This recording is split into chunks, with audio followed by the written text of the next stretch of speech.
台南的房地产市场这几年是愈来愈热烈，侪建商也拢纷纷推出优质的建案，希望抢占这片市场。其中远雄建设特别甲台南在地良勋建设合作推出位伫北区顶仔寮的新建案北府苑，主打立地4200平，距离学校近，周边的公园丰富，加上交通方便。也因为规划2房甲3+1房，所以也非常适合小家庭。伫公开仪式举办之前，就卖了5成。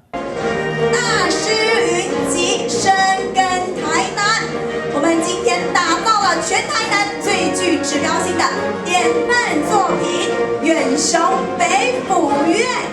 这一个建案北府苑有3个难得这个今天跟各位贵宾特别报告。第一个难得是环境难得我们这个4200平的土地有3个公园在旁边这个是我看台南市或者甚至台北市全台湾都找不到的一个那么好的土地。第二个是品牌的难得，就我们良心建设跟我们远雄我们敢讲强联手那个严董帮忙找地，我们来做规划相信这个案可以塑造很好的生活品质出来。那第3个当然是我们李大师带领的团队。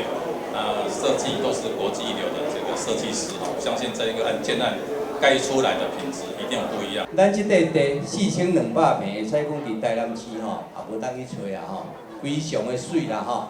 咱下当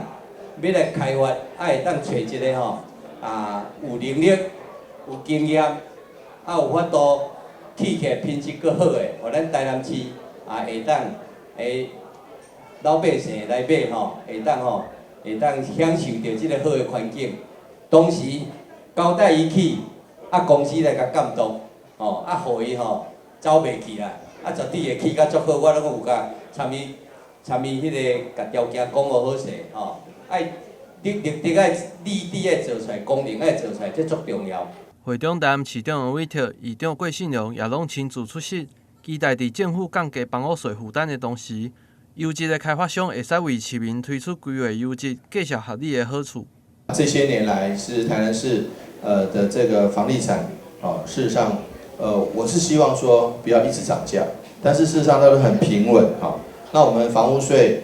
在我们这次议会同仁大家的齐心协力，我们降了房屋税之后，那减轻了市民的许多负担，那也造成这个房地产的市场能够再次有一些新的活络的商机我们觉得其实一方面能够让市民买到更便宜的房子，而且品质更好；一方面政府用这个减少的税收事实上我相信可以让民众更安心了。这个建案除了地点好、占地大以外，建商也特别邀请台北101的建筑师李祖元来负责设计。建筑师也强调，这届要打造的建筑将会是唯一的一栋袂有相同的作品。因为我们跟远雄做很多房子它这个房子就是说，我们做一个全台湾第一个最好的住宅不稀奇，因为第一马上被人家赶上，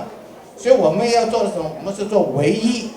永远不会被人家赶上。所以我们这个跟诸位报告，我们这个白府苑就是我们台湾住宅最好的唯一，而不是第一，我们是做唯一。所以这个我跟诸位报告，所以你们买这个房子是非常值得，我在这里恭喜大家能够买到这么好的房子。同时，这个建案也是台南市第一个得到全龄通用认证标章的主体，对公共设施到个人的家中空间，互无分年龄也则是身障的民众，拢会使有便利使用的空间，加上5525的3大保固，实现宜居台南的梦想。台南新闻郭博义采访报道。